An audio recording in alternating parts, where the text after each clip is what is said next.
Para todo eso, además, hay que pensar en las fuentes.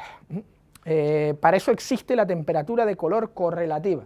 La temperatura de color correlativa es la que vemos aquí, marcada con estas pequeñas rayitas en la curva de Planck. Y esa temperatura nos sirve sobre todo para las fuentes no incandescentes. ¿Por qué? El cuerpo negro, este famoso, el radiador planckiano, se parece muchísimo en su comportamiento hipotético a el comportamiento que tiene las lámparas de tungsteno. De modo que la lámpara de tungsteno se asocia muchísimo con este cuerpo negro. Pero no es exactamente así cuando nosotros estamos hablando de lámparas de descarga, HMI, no se parecen nada cuando estamos hablando de fluorescentes, no se parecen nada cuando estamos hablando de LED. Así que hay que utilizar esta temperatura de color correlativa, que es una especie de aproximación dentro del área de la curva de Planck, aproximación a la verdadera fuente luminosa incandescente más cercana. Se utiliza como referencia esa fuente incandescente porque es mucho más parecida a ese radiador planckiano que no existe y que por lo tanto no podemos usarlo como referencia, o sea que lo más parecido es esto de aquí. Pues esa es la fuente de referencia y a partir de ahí hacemos el truco del almendruco en la curva de Planck de utilizar la temperatura de color correlativa, que tampoco nos sirve para todo. ¿Por qué no nos sirve para todo? Porque en fluorescentes, en LED, en plasma, que es un tipo de iluminación que probablemente veréis más en el futuro, no solo hay que tener en cuenta, ya digo, esta temperatura de color correlativa, sino que también hay que tener en cuenta la desviación de la curva de Planck. La desviación de la curva de Planck implica una dominante, normalmente. Todo lo que esté por encima de la curva de Planck va a tener valores de desviación positivos y todo lo que esté por debajo valores negativos. Si nosotros tenemos un valor muy positivo, nos encontramos con dominantes o bien verduzcas o bien amarillentas. Si tenemos un valor muy negativo, nos vamos a encontrar con dominantes púrpuras o rosadas.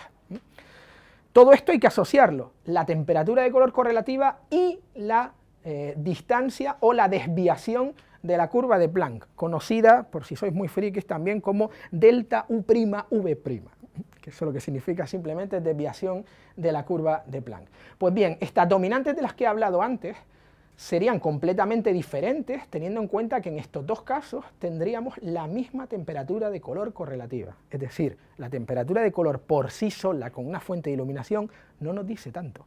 Podemos tener dos fuentes de iluminación con la misma temperatura de color correlativa y que cada una esté mirando a Cuenca y la otra a Asturias. Y ese es un problema, porque nosotros estamos combinando eso y tenemos dominantes diferentes. Así que cuando se trate de fuentes de iluminación artificiales, mucho ojo, hay que tener en cuenta más cosas, no solo la temperatura de color. Por eso ya digo, hay que tener muy presente lo de la desviación de la curva de Planck y combinarlo todo.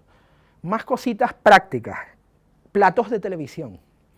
Esto es algo que tiene mucho que ver y no pasa solo en España, antes de que lo penséis, pasa en todo el mundo. En el 95% de los platós de cualquier lugar del mundo nos encontramos con que toda la iluminación, que sea sobre todo iluminación de incandescencia o iluminación de HMI, es decir, iluminación que depende de lámparas, está dimeada, o sea, atenuada en un 10%. ¿Por qué? Por esto. Porque según Osram Sylvania, que es el mayor fabricante de fuentes de iluminación del mundo, ¿vale? El hecho de atenuar un 10% la intensidad de la luz, la temperatura de color se ve afectada, claro, al ser sobre todo tungsteno, tenemos que se alarga la vida de la lámpara 4 veces. Y claro, estamos hablando de parrillas gigantescas de iluminación, esto cuesta una pasta, amiguetes, así que evidentemente la gente lo hace, es una práctica habitual. ¿Eso qué significa? Que no tenemos 3200 Kelvin en ningún puto plató del mundo. En todos lados están a 2800, que pueden estar hasta 2400, y el problema es que además hay mezcla. O sea que, y todo atenuado un 10%, insisto, esta es una práctica absolutamente habitual en todo el mundo. No es una cosa de, es que el rata del plató no sé qué ha pensado en hacer esto, no, todo el mundo lo hace.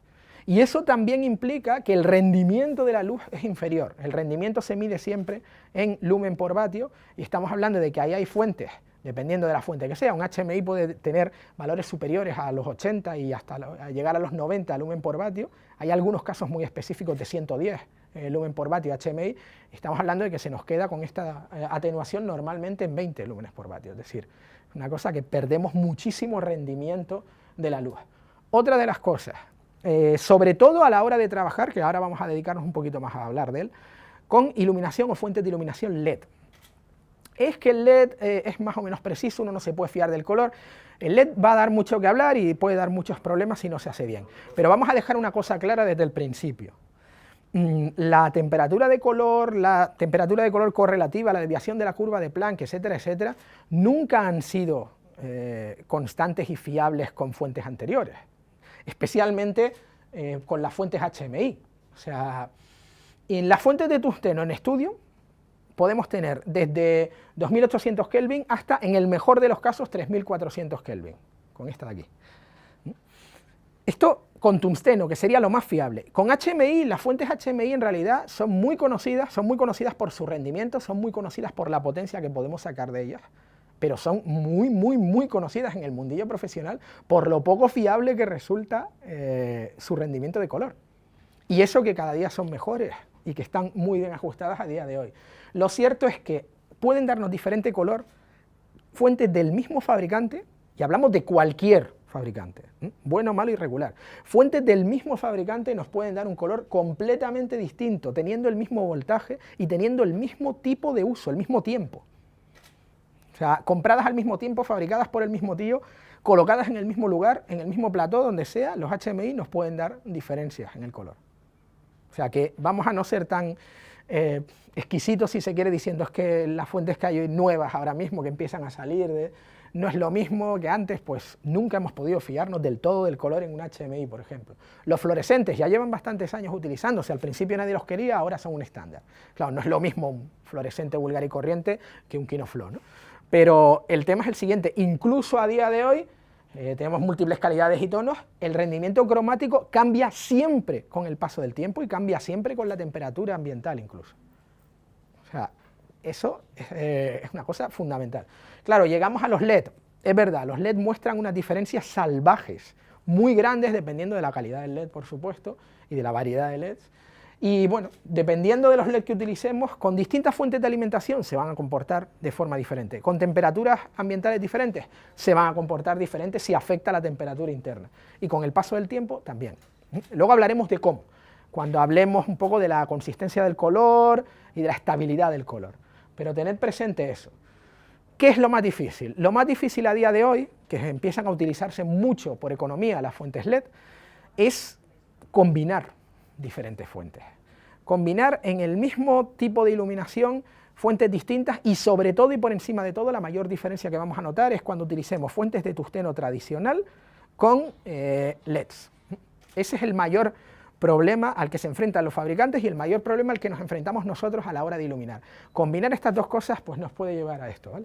Es bastante complicado, sobre todo si estamos combinando las dos fuentes, una como luz principal y la otra como luz de relleno, porque si es un contra o es un kicker, bueno, pues no importa tanto, estamos acostumbrados de hecho a que los contras tengan una temperatura ligeramente más fría, o sea que una diferencia ahí no es tan importante, puede colar, puede parecer que está hecho a propósito. Hay veces, lo veréis mucho en documentales, últimamente parece que está de moda, lleva unos años viéndose esto, que ya directamente, para no preocuparse de esto, pues te mezclan directamente una luz completa, con una dominante totalmente azul como luz de relleno, que parece que queda como muy guay, que tu entrevistado parezca Terminator. Últimamente, ya digo, se hace muchísimo, hay veces que está justificado, la mayoría de las veces no, pero así es, se hace mucho y dices, bueno, pues ya está, no me preocupo porque como directamente un lado va a estar naranja y el otro azul, me importa un carajo. Hombre, si está justificado está bien, pero si no vamos a intentar que la luz sea uniforme, también nos debe importar un poco la persona que sale, ¿no? Y muy importante, la mayoría, el 99% de las cámaras que hay en el mercado hoy en día, y esto va a ir a más, y van a terminar siendo el 100% más tarde o más temprano, tienen sensores CMOS. Los sensores CMOS combinados con los LED, una combinación un poco fatídica porque realmente no sabemos cómo van a reaccionar.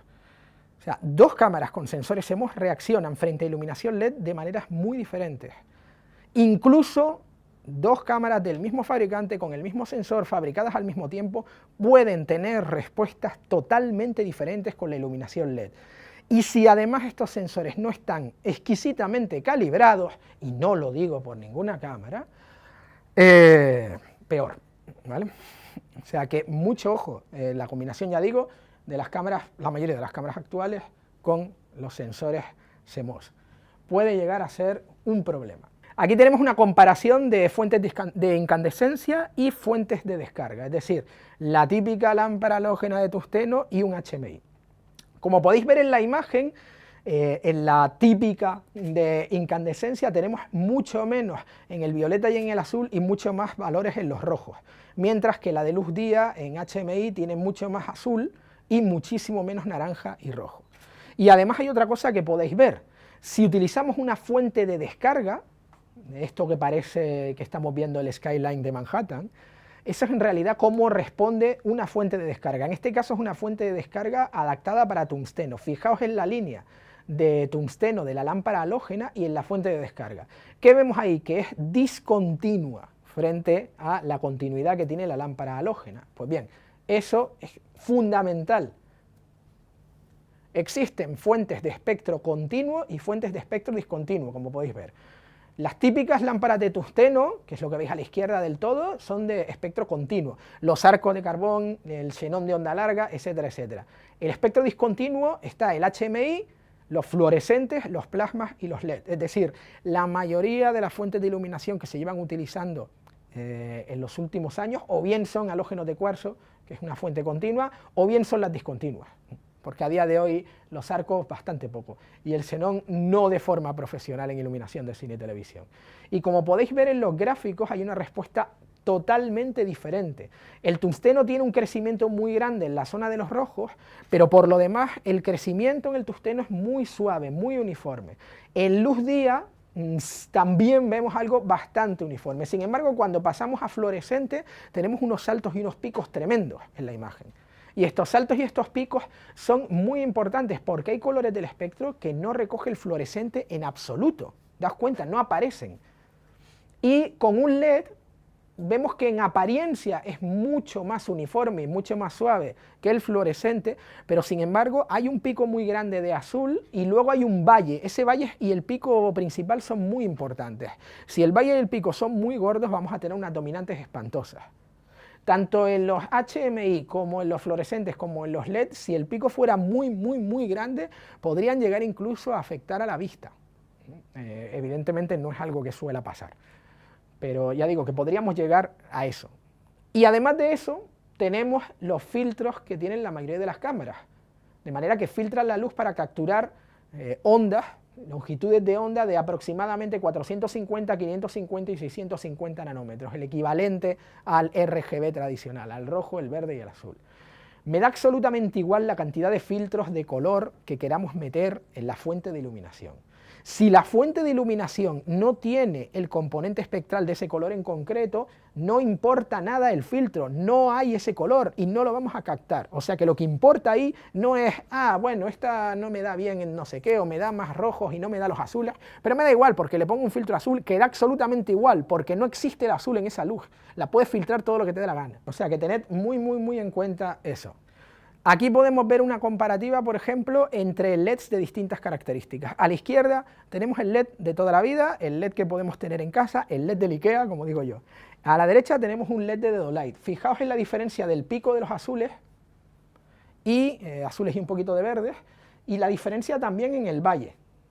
El valle aquí es muchísimo más pequeño, y fijaos la diferencia también en la información espectral que tenemos de los otros colores que tradicionalmente no tenemos. Es decir, la dominante famosa azul aquí no es tal porque captamos perfectamente todo el espectro de naranjas y de rojos. Y sin embargo, en este caso, en el tradicional, la dominante azul y verde es espantosa.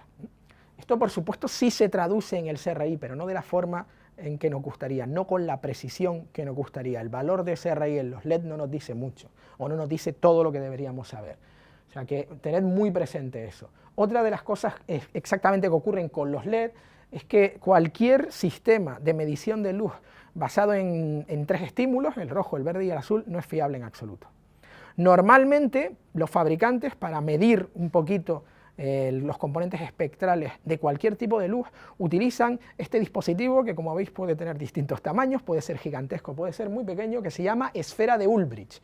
La esfera de Ulbricht no es más que una esfera perfecta en la cual colocamos o bien una fuente de iluminación en su interior tal que así, o bien colocamos la fuente proyectando desde uno de sus extremos, estanco, y a partir de ahí vemos la respuesta del flujo radiante de luminosidad en toda la esfera. Esto en una fuente tan puntual como los LED y que tiene además estos picos que hemos hablado no sirve absolutamente para nada. Lo peor es que los propios fabricantes de LED, los propios proveedores de LED, utilizan la esfera de Ulbricht para sus mediciones. No te sirve para nada la información que te da, porque al hacerlo con un LED el espectro se mezcla de tal manera que la medición resulta absoluta y completamente inútil. No solo somos nosotros, la propia industria tiene problemas para medir exactamente cuál es el rendimiento colorimétrico de un LED.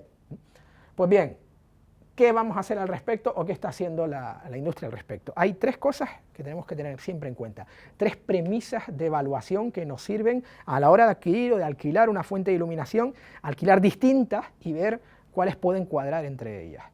Primera cosa que tenemos que tener presente es la estabilidad del color, ¿vale? ¿Qué significa esto de la estabilidad del color? Pues bueno, según las horas de uso y el tiempo que va pasando, que se mantengan las características espectrales y de temperatura de color correlativa y sobre todo que no aumente o disminuya mucho la desviación de la curva de Planck de esa fuente de iluminación según el paso del tiempo. Eso en primer lugar. Primera premisa básica, estabilidad del color. Segunda, consistencia del color. Utilizamos dos fuentes del mismo fabricante, pero resulta que entre una lámpara y la otra, o entre un LED y el otro, hay diferencias con el paso del tiempo. Ya veremos que esto depende de varias cosas, que esto ocurra. Y de repente, con el paso del tiempo, una de ellas nos da una dominante más cálida y otra más fría, y las tenemos en la misma situación y esto es un pifostio. Pues de nuevo, consistencia del color. Y por último, el mantenimiento de lumen, que se llama. Esto es la depreciación un poquito del flujo radiante. Cambios en la salida de luz. Es decir, como cualquier lámpara corriente, esto también pasa en los LED, que vaya cambiando, variando o agotándose un poquito. Ya veremos que en los LED es completamente diferente y de hecho la mayoría de los cambios ocurren en un momento distinto al de las otras fuentes. Hablando de la estabilidad de color, ¿cómo podemos medir o cómo se mide? No lo vamos a hacer nosotros esto. Bueno, aquí tenemos a otro señor casi igual de guapo que el que salió antes, que el Max Planck. Este señor, que se llamaba McAdam, era un señor que trabajaba para Kodak y en los años 40, concretamente en el año 42, decidió que no teníamos información suficiente y suficientemente fiable sobre el color en las fuentes de iluminación. Así que se puso a trabajar en ello y se le ocurrió una respuesta que, bueno, es un poquito esotérica, una manera de medir bastante esotérica, pero lo que mide el invento de este señor, que son las elipses de McAdam, lo que viene a medir es la tolerancia del ojo humano a las diferencias en el color.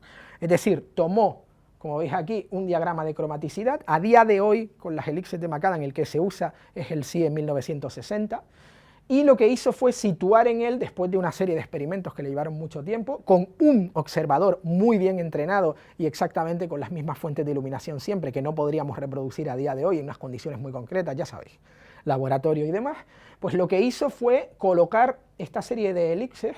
El punto que veis en el centro sería el punto exacto, y todo lo que hay alrededor, todo lo que hay en la elipse, serían valores en los cuales el ojo humano es incapaz de distinguir ninguna diferencia entre ese punto y las variables que hay. Sigue viendo el mismo color. Claro está, la tolerancia depende de para qué se utilice esa fuente de iluminación. Entonces, lo que hizo McAdam fue establecer en estas elipses una serie de pasos. El primer paso sería el más riguroso, segundo, tercero, cuarto, él llegó hasta 10 pasos. Esto significa que desde el punto que veis en el centro, en el diagrama de cromaticidad, hasta el extremo de la elipse, hay 10 pasos diferentes. Podemos llegar al décimo, si ya te digo, si tienes iluminación en un semáforo. Da absolutamente igual porque el ojo humano no se va a fijar demasiado, no sé qué. Pero si es una piel humana en una entrevista en televisión, ahí tendríamos que hablar solamente de elipses de 2-3 pasos. O sea que ya digo, esto depende un poquito de cómo queramos medir la tolerancia. Pero están compuestas por múltiples elipses simples, pueden llegar hasta los 10 pasos y mucho cuidado. Su representación no expresa en ningún momento el sentido de la desviación. Cuándo o hacia qué color se está desviando, eso no te lo indica una elipse de McAdam. Por eso a la hora de medir, a día de hoy, la elipse de McAdam no nos termina de servir. Es útil, pero no nos termina de servir. Lo que nos sirve es relacionar la elipse de McAdam con la temperatura de color correlativa, llamada CST, y la desviación de la curva de Planck, este delta U'V' del que hablábamos antes. Si tomamos el diagrama de cromaticidad CIE 1960 y relacionamos elipses de Macadam, temperatura de color correlativa y desviación de la curva de Planck, obtenemos básicamente esto. Aquí tendríamos el estándar, la desviación, aquí tendríamos la temperatura de color correlativa y aquí tendríamos, como veis, una serie de pasos dentro de la elipse de Macadam. En este caso hay 7 pasos y como veis hay un rango de 3 colores, que lo que nos podría indicar son los posibles usos. En color verde hay 2 pasos, esto lo que nos serviría es aplicaciones para cine, televisión, pequeños acentos sobre una persona, sobre un objeto, iluminación profesional en general. En amarillo, aplicaciones para iluminación estándar en general. Y en rojo, aplicaciones donde las diferencias de color no tienen mucha importancia. No es algo básico, o sea que se puede jugar con esta tolerancia para según qué lo utilicemos. Este sistema de 7 pasos es el sistema que utiliza el Instituto Nacional de Estándares estadounidense, que como siempre es un instituto estadounidense el que marca la pauta en este caso, se llama ANSI, y las normas ANSI son todas las normas que se utilizan en iluminación en general, no solo iluminación profesional, sino también la bombilla de casa.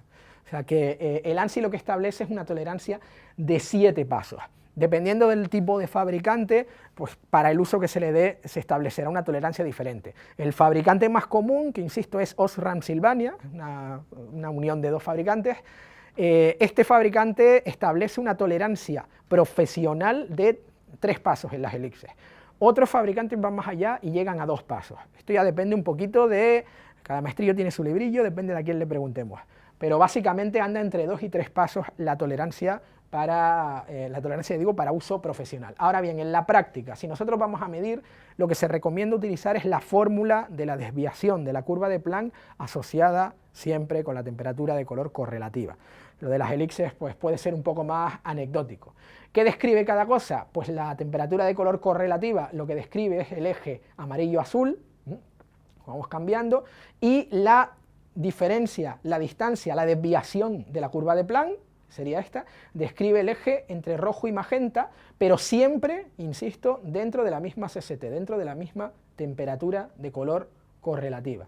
El resultado es este que vemos aquí. Aquí tenemos combinadas las elipses de Macadam, la curva de Planck y la temperatura de color correlativa con la desviación de esa curva de Planck.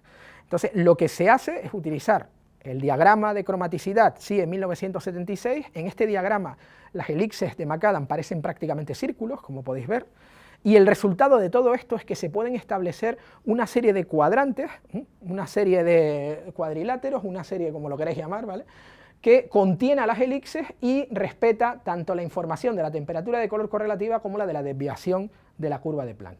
Y esto que veis aquí es el dato que el proveedor de cualquier fuente de iluminación, y esto se usa especialmente ahora mismo en LED, proporciona al fabricante de la fuente, o sea, el que provee del LED. ¿Por qué? Porque estos cuadraditos que veis aquí, estos cuadriláteros, cada uno de ellos tiene un nombre, tiene un numerito, es como un número de serie, y se llaman bines. Y esto, el proveedor de LED es el que se lo proporciona, ya digo, al fabricante. Aquí está con 7 pasos la elipse, pero podría estar con 3 o con 2. O sea que cada uno tiene una especificación concreta.